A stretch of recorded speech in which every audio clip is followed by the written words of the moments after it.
Perkenalkan, nama saya Nila Permatasari dengan NIM 2014040041.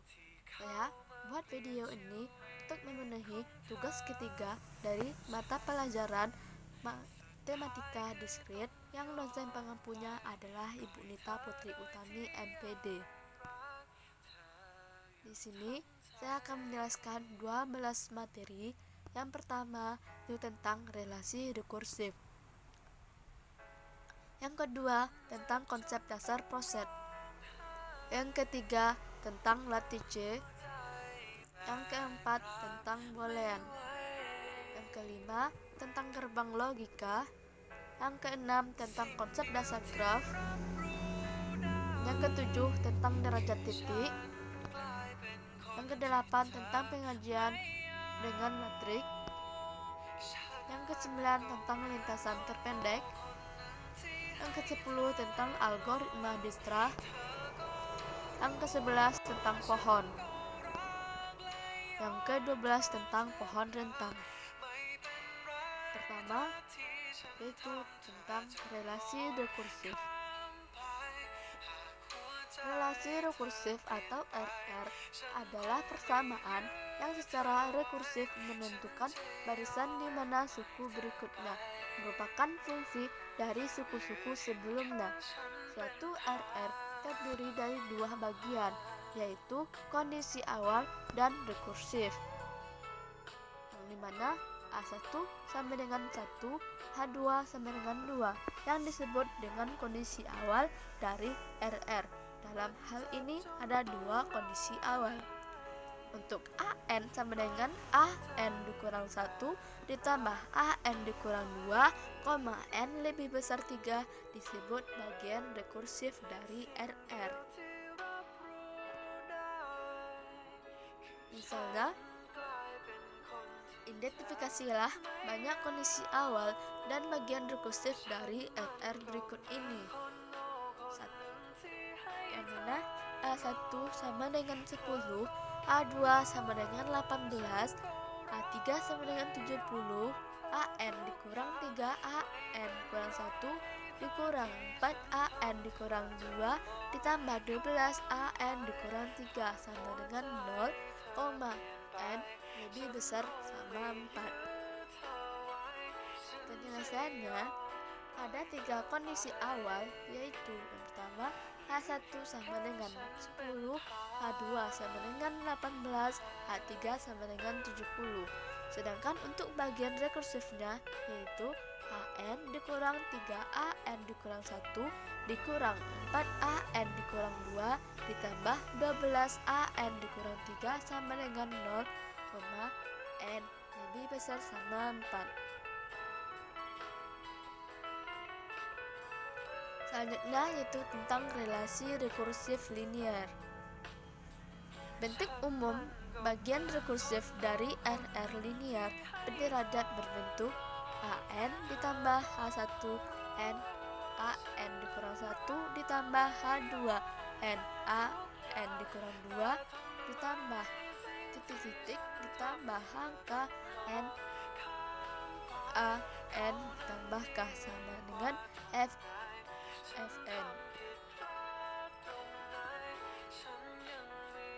Yang mana Hn dan Fn adalah fungsi dalam N, yang mana Hkn tidak sama dengan 0. RR linier ini dapat diselesaikan dengan dua cara, yaitu dengan cara metode akar, karakteristik, dan fungsi pembangkit. Untuk contoh soal pertama, yaitu perhatikan soal berikut ini. Selesaikan RR berikut menggunakan metode akar karakteristik. A1 sama dengan 2, A2 sama dengan 6, AN dikurang 4, AN kurang 1 ditambah 4, AN dikurang 2 sama dengan 0, N lebih besar dari 3. Penjelasannya yaitu kita misalkan AN sama dengan X dipangkat N, maka diperoleh X pangkat N dikurang 4X pangkat N kurang 1 ditambah 4X pangkat N dikurang 2 sama dengan 0. Langkah kedua yaitu dapat membagi setiap suku dari X pangkat N dikurang 4X pangkat N dikurang 1 ditambah 4X pangkat N dikurang 2 sama dengan 0 dengan X pangkat N dikurang 2. Yang diperoleh yaitu persamaan karakteristiknya, yaitu X kuadrat dikurang 4X ditambah 4 sama dengan 0 atau X dikurang 2 dikuadratkan sama dengan 0. Jadi akar dari persamaan karakteristik RR adalah 2 atau rangkap 2. Solusi umumnya untuk RR adalah AN sama dengan P0 2 pangkat N ditambah P1 N 2 pangkat N, yang mana kita substitusikan kondisi awal ke solusi umum.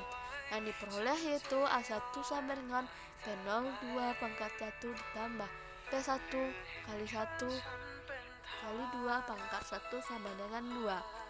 2P0 ditambah 2P1 sama dengan 2. P0 ditambah P1 sama dengan 1.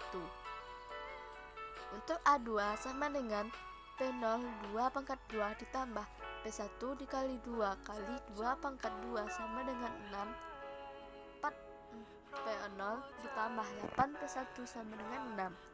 2P0 ditambah 4 pangkat 1 sama dengan 3. Selanjutnya dilakukan eliminasi, yang diperoleh yaitu P0 sama dengan setengah, P2 sama dengan setengah. Nah, dengan demikian yang diperoleh solusi khusus untuk RR yaitu AN sama dengan setengah 2 pangkat N ditambah setengah N kali 2 pangkat N. Nah, mari kita periksa kembali hasil yang diperoleh dengan solusi khusus untuk RR, dimana A1 sama dengan setengah kali 2 pangkat 1 ditambah setengah dikali 1 dikali 2 pangkat 1 sama dengan 2. A2 sama dengan setengah pangkat 2 pangkat 2 ditambah setengah dikali 2 dikali 2 pangkat 2 sama dengan 6. A3 sama dengan 1 per 2 dikali 2 pangkat 3 ditambah setengah dikali 3 dikali 2 pangkat 3, yang mana 4 ditambah 12 sama dengan 16. Nah, untuk RR yang pada soal kita dapatkan yaitu A1 sama dengan 2, A2 sama dengan 6, A3 dikurang 4, A2 ditambah 4, A1 sama dengan 0. A3 sama dengan 24 ditambah 8 sama dengan 0. A3 sama dengan 16. Contoh soal lagi yang kedua yaitu tentang selesaikan RL berikut dengan fungsi pembangkit biasa. Nah, untuk soalnya yaitu A0 sama dengan 1, A1 sama dengan 0, dan AN dikurang 3A N dikurang 1 ditambah 2A N dikurang 2 sama dengan 2 pangkat N di koma, yang mana N-nya adalah lebih besar sama 2. Penjelasannya yaitu kita misalkan Px sama dengan sigma N sama dengan 0 sampai tak hingga, yang mana AN X pangkat N. Kedua yaitu kita kalikan setiap suku pada bagian rekursif dengan X pangkat N, kemudian sambil sigmanya dari N pangkat N 2 sampai tak hingga, sehingga diperoleh N sama dengan 2 tak hingga AN dikali X pangkat N dikurang sigma N sama dengan 2 sampai tak hingga 3A N dikurang 1 dikali 2 pangkat N ditambah sigma N dikurang 2 sampai tak hingga 2A N dikurang 2 dikali X pangkat N sama dengan sigma N dikurang 2 sampai T hingga 2N dikali X pangkat N. Perubahan dari setiap ekspresi di atas ke bentuk yang linear bagi kita menghasilkannya, yaitu A sigma N dikurang sigma N sama dengan 2 sampai T hingga AN pangkat AN X pangkat N sama dengan sigma N sampai 0 sampai tak hingga AN X pangkat N dikurang A0 dikurang A1 X sama dengan sigma N dikurang 0 sampai tak hingga AN X pangkat N dikurang 1 dikurang 0 X sama dengan PX dikurang 1.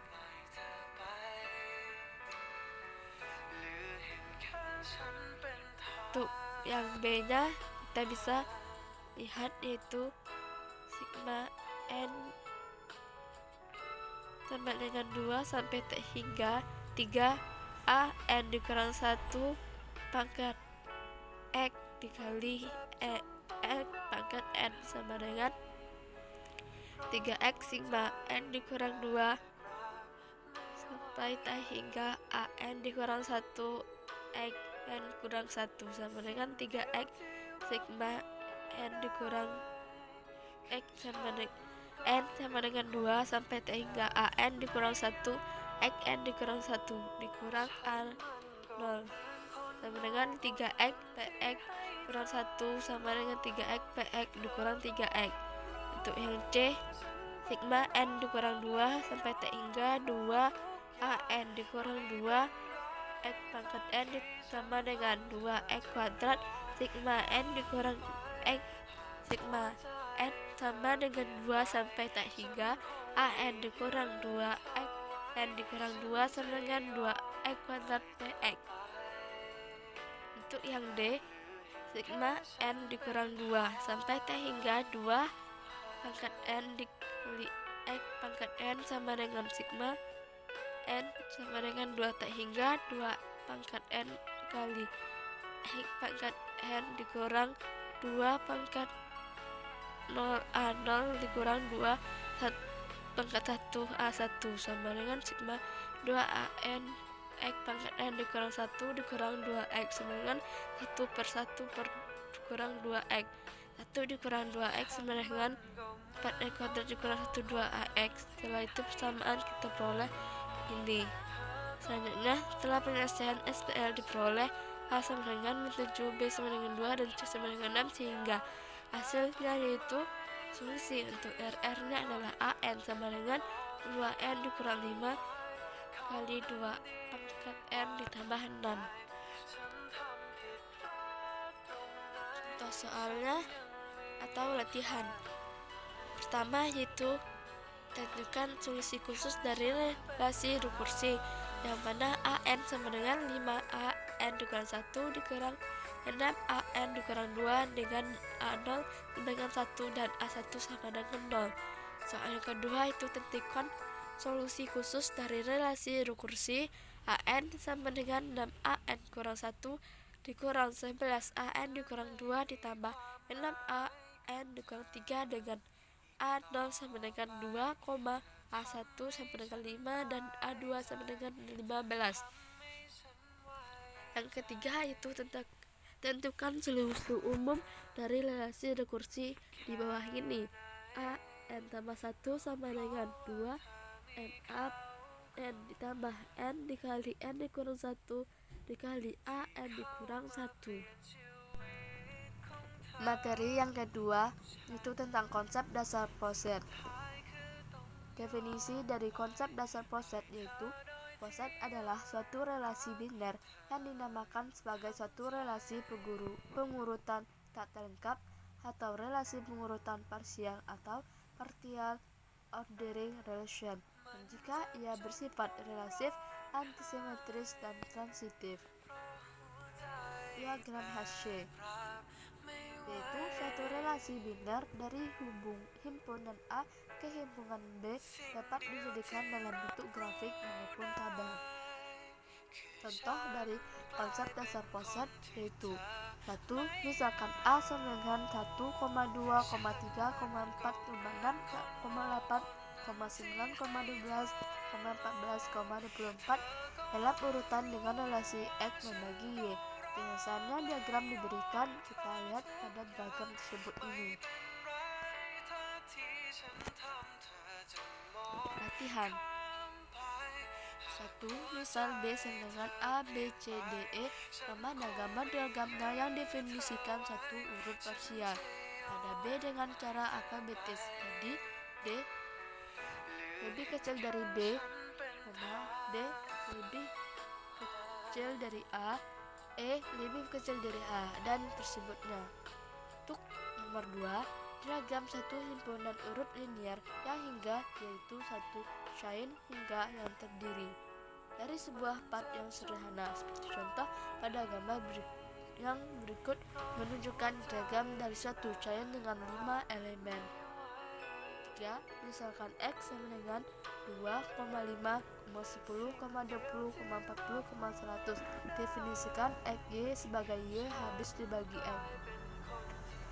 Materi yang ketiga, yaitu tentang latih C.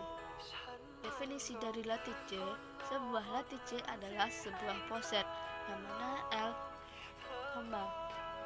kecil tak sama yang setiap himpunan bagiannya yaitu A, B memiliki dua elemen yaitu infimum dan supremum.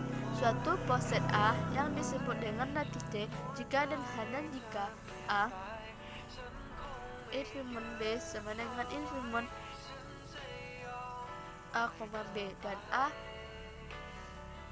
suplemen B sama dengan suplemen A, B adalah untuk setiap pasangan elemen A dan B dalam himpunan A. Elemen latih C.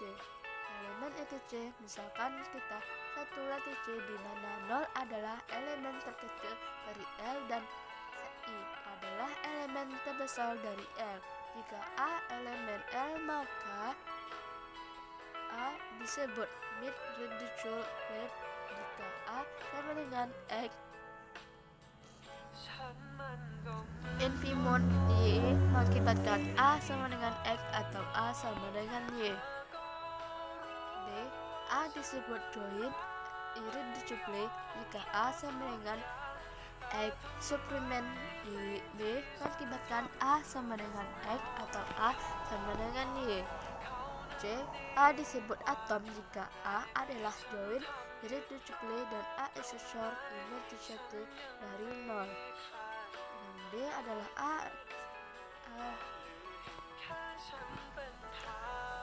adalah komplemen dari A jika A suplemen atau supremum dari 1 dan A infimum A sen sama dengan 0. Nah, jenis latih C ini memiliki beberapa jenis. Yang pertama yaitu L adalah latih C terbatas jika L mempunyai sebuah elemen terkecil dan sebuah elemen terbesar. L disebut latih C distributif jika untuk semua A, B, C elemen L berlaku A infimum B suplemum C sama dengan A infimum B suplemum A infimum C A suplemum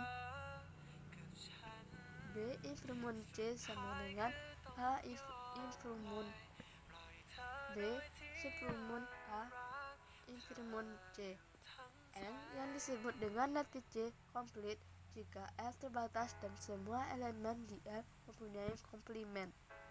L disebut latih C komplit jika semua subset dari L memiliki suplemum dan infimum. Contoh dari latih C, kita misalkan yang pertama itu D12 sama dengan 1,2, 3, 4, 6, 12 yang mana faktor-faktor dari 12 menurut oleh relasi pembagian adalah latih C dengan A infimum B sama dengan KPK A, B dan A suplemum B sama dengan FEB A, B. Maka elemen terkecil sama dengan 1 dan elemen terbesar adalah 12. Komplement dari 4 adalah 3 karena 4 F cuman 3 sama dengan FEB 4,3 sama dengan 1 dan sama dengan 1 dan 4 suplemen 3 sama dengan KPK 4,3 sama dengan 12. Titik D bukan merupakan titik komplit karena 6 mempunyai komplement. Latihan: mana dari poset-poset pada gambar berikut ini yang merupakan latih C? 2. Mana dari poset-poset pada gambar berikut ini yang merupakan latih C? Yang tentukan apakah poset menyatakan dengan diagram di bawah ini merupakan latih C. Selanjutnya, materi yang keempat tentang aljabar Boolean. Nah, definisi dari aljabar Boolean adalah Boolean. Nama lain dari aljabar Boolean itu Boolean algebra, yang mana artinya adalah matematika yang digunakan untuk menganalisis dan menyederhanakan gerbang logika pada rangka-rangkaian digital elektronika. Pada Boolean dasarnya merupakan tipe data yang hanya terdiri dari dua nilai, yaitu true dan false atau tinggi dan rendah, yang biasanya dilambangkan dengan angka 1 dan 0 pada gerbang logika ataupun bahasa pemrograman komputer. Nah, pada postulat Huntington atau aksioma di antaranya Cauchy, yaitu A ditambah B E B A B E B, yang mana identitasnya sama dengan A ditambah 0 sama dengan A dikali 1 sama dengan A. Untuk komutatif adalah tidak ada yang pengaruh terhadap posisi awal dan posisi akhir, yang mana A ditambah B sama dengan B ditambah A dikali B sama dengan B dikali A. Dan untuk distributif, A dikali B ditambah C sama dengan A dikali B ditambah A dikali C. Nah, A ditambah B dikali T sama dengan A ditambah B dikali A ditambah C. Untuk komplement, A ditambah A aksen sama dengan 1, A dikali A aksen sama dengan 0. Untuk aljabar Boolean dua nilai, kita perhatikan tabel berikut ini, yaitu tabel pertama yaitu A sama dengan 0011, untuk tabel B yaitu 0101, untuk A dikali B sama dengan 0001, karena 0 dikali 0, 0 kali 1 sama dengan 0, 1 dikali 0 sama dengan 0, dan 1 dikali 1 sama dengan 1. Untuk tabel kedua, kita lihat tabel untuk A, yaitu kolom A sama dengan 0 dikali 0011, untuk kolom B yaitu 0101, untuk A ditambah B sama dengan 0111, karena 0 tambah 0 sama dengan 0, 0 tambah 1 sama dengan 1, 1 tambah 0 sama dengan 1, 1 tambah 1 sama dengan 1. Untuk tabel ketiga yaitu A sama dengan 0 dan 1, dan A aksen dengan 1 dan 0. Nah, kita perhatikan tabel ini. Selanjutnya tentang hukum-hukum aljabar Boolean. Nah, hukum aljabar Boolean ini terdiri atas 6 hukum. Yang pertama itu hukum identitas, yang mana 1 A ditambah 0 sama dengan A dikali 1 sama dengan A. Yang kedua itu tentang hukum idempoten. Hukum idempoten ini adalah A ditambah A sama dengan A dikali A sama dengan A. Yang ketiga tentang hukum komplement, yang mana A ditambah A aksen sama dengan 1, A kali A aksen sama dengan 0. Nah, untuk selanjutnya yaitu tentang hukum dominasi, yang mana A dikali 0 sama dengan 0, A ditambah 1 sama dengan 1. Yang kelima itu tentang hukum involusi, yang mana A aksen sama dengan A. Yang keenam tentang hukum penyerapan, yang mana A ditambah A B sama dengan A dikali A ditambah B sama dengan A. Untuk yang ketujuh itu tentang hukum komutatif, yang mana A ditambah B sama dengan B ditambah A, dan A kali B sama dengan B kali A. Yang kedelapan tentang hukum asosiatif, yang mana A ditambah B ditambah C sama dengan A ditambah B ditambah C. A dikali B T sama dengan A, B dalam kurung dikali C. Untuk hukum yang kesembilan yaitu hukum distributif.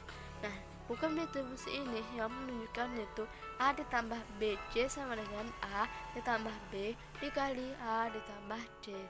Yang kedua itu A ditambah B, A dikali B ditambah C sama dengan A kali B ditambah A kali C. Yang ke-10 tentang hukum De Morgan, yang mana dalam kurung A ditambah B aksen sama dengan A aksen B aksen. Yang kedua, A kali B aksen sama dengan A aksen ditambah B aksen. Yang ke-11 yaitu hukum 0/1, yang mana 0 aksen sama dengan 1 aksen sama dengan 0. Untuk contoh soalnya kita perhatikan soal berikut ini, yaitu sederhanakan fungsi boolean f(x), y sama dengan x ditambah x aksen kali y. Jawab f(x, y) sama dengan x ditambah x aksen y sama dengan x ditambah x aksen dikali x ditambah y sama dengan 1 dikali x ditambah y sama dengan x ditambah y. Untuk latihannya, yang pertama yaitu kita perlihatkan bahwa A ditambah A aksen B sama dengan A ditambah B. Yang kedua, tentang sederhanakan pernyataan logika berikut ini. Selanjutnya, materi yang kelima yaitu tentang gerbang logika.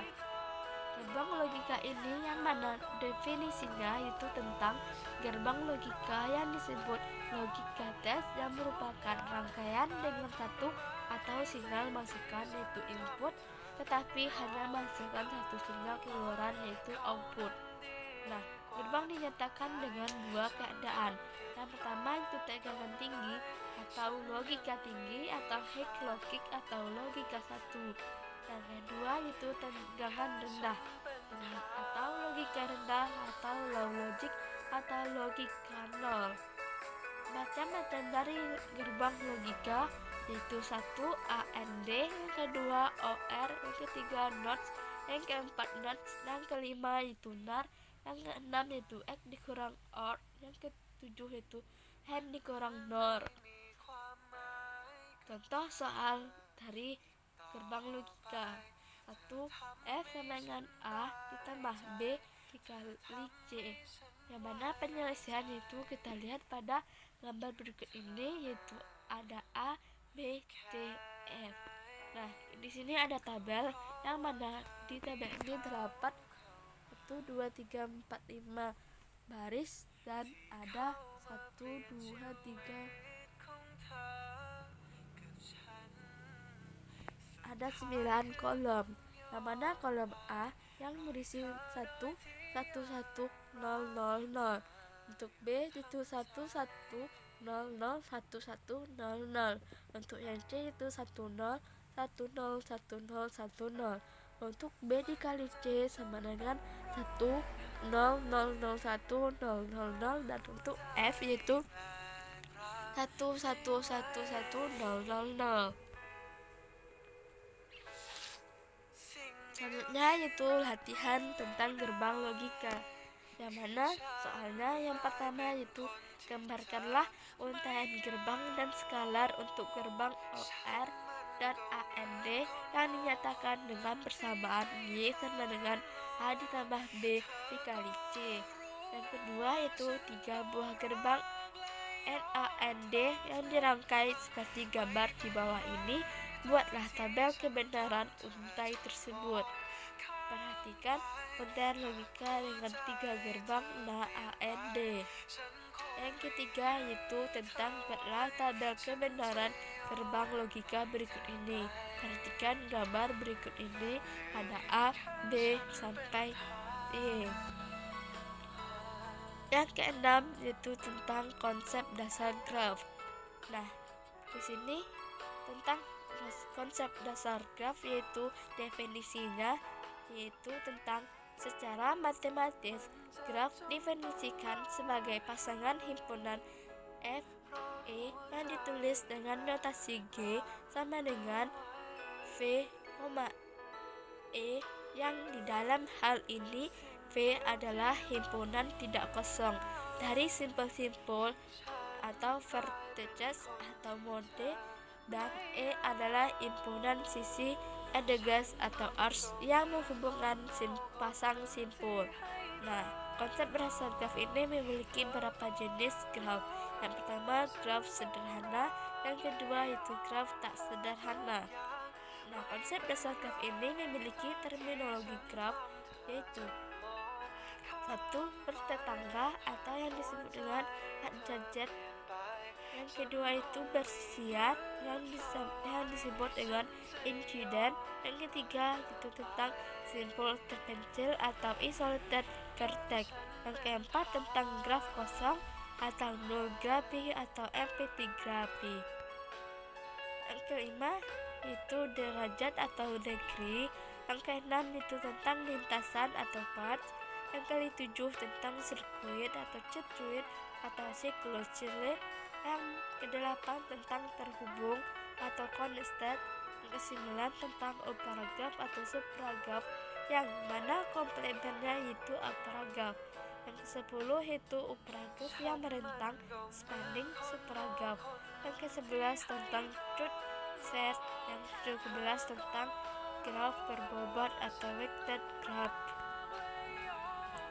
Selanjutnya yaitu contoh soal, yang mana diberikan graf A dengan himpunan simpul yaitu E sama dengan A sama dengan F1, F2, F3, F4, yang mana dan himpunan pada sisi-sisinya yaitu E sama dengan A sama dengan F1, F2, F2, F3, F3, F4, F1, F4, F1, F3.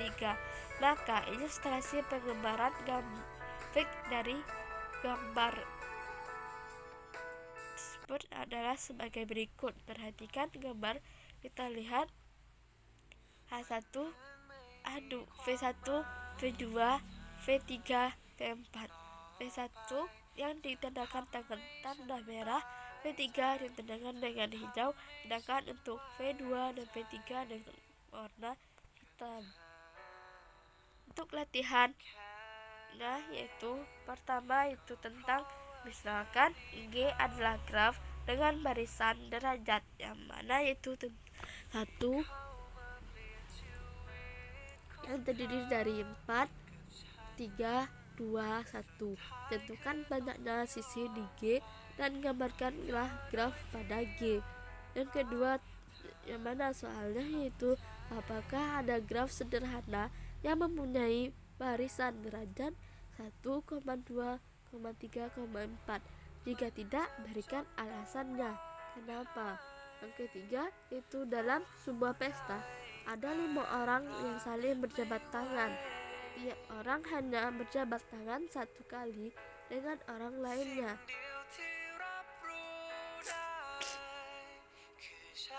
Hitunglah jumlah jabat tangan yang terdiri dari orang tersebut dan modelkanlah dalam bentuk graf.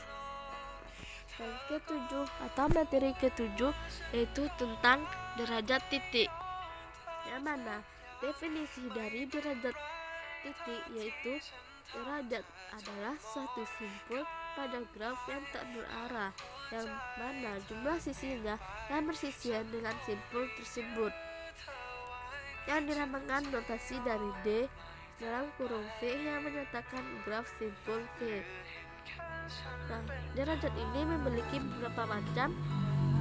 Yang pertama yaitu simpul ganjil, yang kedua itu simpul genap, yang ketiga itu simpul bergantung atau bersimpul akhir, yang keempat itu simpul yang terpencil. Nah, dalam perspektif lain, macam-macam dari derajat titik ini terbagi atas 5. Yang pertama itu derajat minimum, yang kedua itu derajat maksimum, yang ketiga itu barisan derajat, yang keempat itu derajat titik beraturan, yang kelima itu tentang gelung atau safflon. Pada derajat graf yang berarah, pada graf berarah dapat disimpulkan bahwa V yang dinyatakan dengan D in V sama dengan derajat masuk sama dengan jumlah busur yang masuk ke sisi tersebut. Untuk yang kedua yaitu D out V yang dimana derajat keluar, yang mana jumlah busur yang keluar dari sisi tersebut. Nah, DV sama dengan D in F ditambah D out V sama dengan, perhatikan gambar berikut ini, kita lihat ada panahnya busurnya yang mana di C yaitu busur derajat masuk dan yang B dan D adalah derajat keluar. Nah, untuk selanjutnya materi tentang derajat titik berarah, yang mana cara menghitung derajat pada titik berarah merupakan jumlah keseluruhan dengan suhu satu simpulnya. Contohnya yaitu kita perhatikan gambar berikut ini, yang mana ada titik A, titik B, titik C, titik D, titik E, dan titik F, yang mana jumlah merupakan sudut tersebut adalah A, B, C, D, E, dan F, karena merupakan jumlah keseluruhan dari satu simpulnya. Selanjutnya itu tentang lemah jebat tangan. Nah, lemah jebat tangan ini merupakan jumlah derajat semua simpul pada satu graf adalah genap, yaitu 2 kali sisi pada graf tersebut, yang mana rumusnya yaitu sigma FEV yang DV sama dengan 2 dikali mutlak E. Ingatlah, 2 mutlak E selalu bernilai genap. Nah, pada lemah jebat tangan ini berlaku untuk graf yang berarah, yang artinya DV sama dengan D in V ditambah DU out V. Nah, kita masuk kepada contoh soal. Nah, pada peta jalan raya dengan persimpangan yang merupakan pertemuan 3 jalan atau lebih. Nah, pada gambar pertama itu persimpangan atau simpang 3. Perhatikan, lihat 1, 2, 3, dan 4. 1, 2 jalan 1, 3, 2 jalan 1, 2 dan 1, dan 3, 2, 4, 1 jalan. Nah, makanya terdapat 3 simpang atau pertigaan. Yang kedua itu perempatan atau simpang 4. Nah, FKX sama dengan 1 simpang, 1 jalan, F dan Y 1 jalan, F dan Y 1 jalan, W dan PZ 1 jalan. Nah, maka itu yang disebut perempatan atau simpang 4. Nah, untuk selanjutnya yaitu latihan. Pada latihan ini yang pertama yaitu soalnya apakah ada graf sederhana yang mempunyai barisan derajat itu 1, 2, 3, 4. Jika tidak, berikan alasan dan kenapa. Yang kedua, soalnya itu tentang buktikan semua akibat dari lemah jebat tangan berikut. A. Jumlah semua derajat titik pada satu graf adalah genap. Yang B yaitu pada satu graf banyak titik berderajat ganjil adalah genap. Nah, soal yang ketiga itu tentang 3 graf jika graf sederhana dengan paling sedikit 2 titik, buktikanlah bahwa G mempunyai paling sedikit 2 titik yang berbeda dengan derajat yang sama. Selanjutnya yaitu materi yang ke-8 tentang penyajian dengan matrik. Nah, penyajian dengan matrik ini kita misalkan dengan sajian graf PG dalam matrik luas B yang berukuran M dikali 2. Maka setiap baris matrik menyatakan ruas, misalnya baris 4, 7 yang menyatakan ada ruas yang menghubungkan simpul 4 dan 7. Nah, pada penyajian dengan matrik ini terdapat matrik adjacent yaitu dari graf PG yaitu matrik